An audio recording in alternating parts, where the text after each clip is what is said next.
saan lagi kayo ang bida!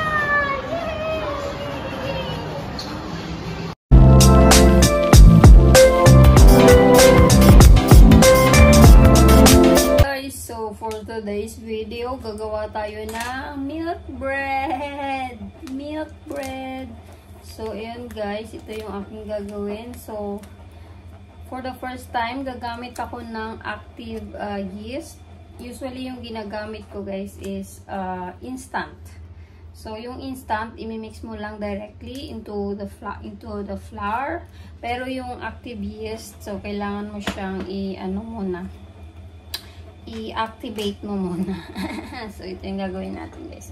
Since yung amount ng aking flour is 1.5 cup of bread flour. So, ang aking yeast na gagamitin ay like less than a teaspoon. So, ilalagay natin yun dyan. And guys, imimix natin. Kumuha ako ng warm water. Nilagyan ko ng milk. So, ayan. I-activate muna natin yung ating yeast. So, mag-iintay lang tayo. I think 5 minutes. The other day, nag-try ako. 5 minutes lang. Na-activate na agad yung yeast. So, pag nakita mo siyang nag-bubbles na siya, so, ready na siya. So, ayan. So, habang iniintay natin, maglalagay tayo ng bread flour sa ating mixing bowl. Maglalagay na tayo magsusukat na tayo ng bread flour. So, 1.5 lang para kasi pang breakfast lang namin. Kasi everyday naman ako gumagawa.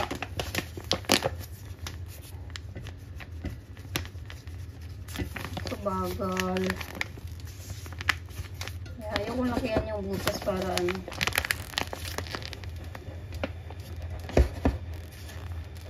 So, ayan guys, 1.5 na siya.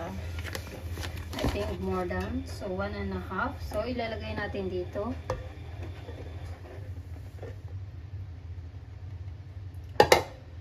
Lalagyan pala natin to ng sugar. Kasi ang sugar guys is pagkain ng ating yeast. So, yan, mix lang natin. Kasi baka hindi mabuhay yung kasi pagkain ng yeast ay sugar. So, hintayin lang tayo ng mga at least 5 to 10 minutes. Is ating butter.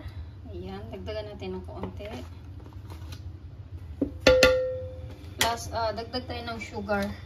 Kasi kaunti lang yung nilagay kong sugar dun sa ating yeast. Or else, walang lasa yung tinapay.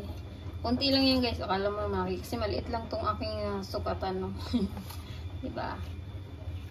Tapos, ang ginagamit kong milk guys is Bear Brand. Oops, not sponsored. So, ayan. Para mas yung texture ng tinapay masarap. So, wala naman tayo ibang powdered milk eh. So, ito lang. So, okay na yan. Ayan. So, hintayin lang natin yung habang inintay natin yung yeast na mabuhay. So, ayan siya, yung yeast natin. Umakyat na siya, guys. So, malapit na yan bubbles. So, see you later. Guys, yung yeast natin, tignan nyo, guys. So, na siya, bubbles na. So, ilalagay na natin siya dito sa ating bread flour. So, ayan. Lalagyan natin. So, pag kulang yung ating water, syempre mag-add lang tayo. So, diba? Ay, may sugar pang natitira. Oh. Wait lang.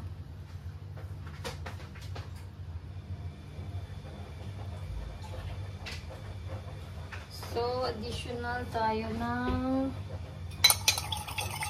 water. So, ilalagay na natin to guys sa ating mixing machine.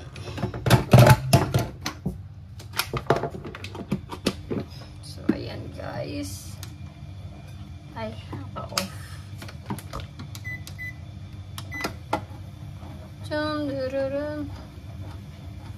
Pag kulang yung water, then add tayo. Okay naman yung ating liquid, yung water, yung milk. So, tatakpan lang natin. Babalikan natin after lalabas naman yung time dyan. So, yan. Guys, yung bread dough ko is almost done. So, ang gagawin ko siya, iiwan ko lang siya dito sa machine. Kasi hindi ko na siya tatanggalin para hindi na ako magsasayang ng another hugasan. So, tatakpan ko lang siya dyan hanggang sa mag-double in size. So, ayan o. Medyo smooth na siya, guys. So, ayan, i-off ko na yan. Ating dough, guys. So, ayan, kanina umabot yan dito. So, pinalubog ko na ulit at tatanggalin na natin sa dito sa lagayan.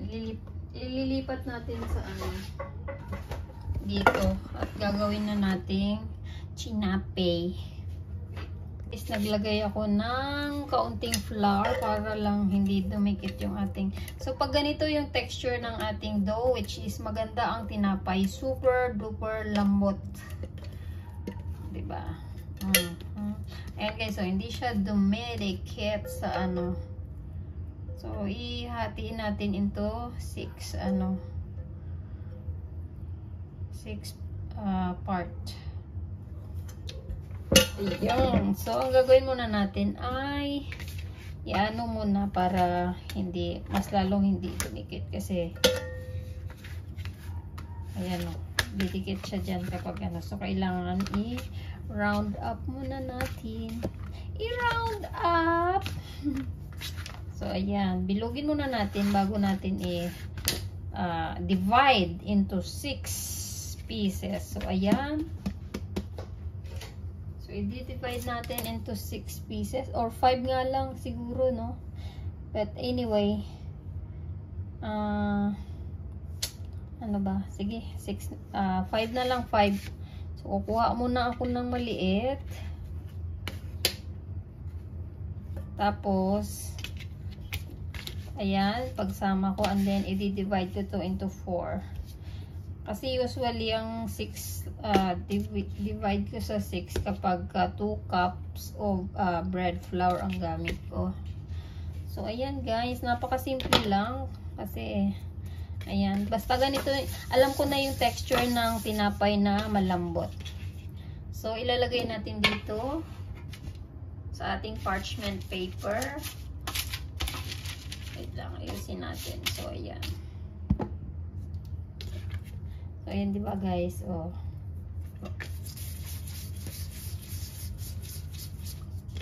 So, ayan.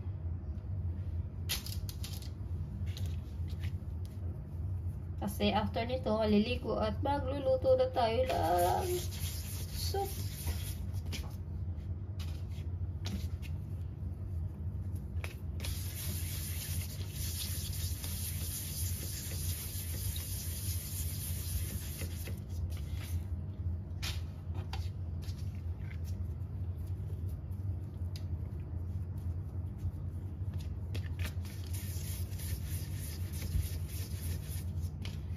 So, ayan na guys.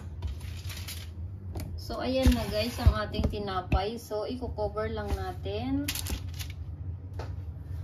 na mag-double in size bago natin i-bake. So, see you later again.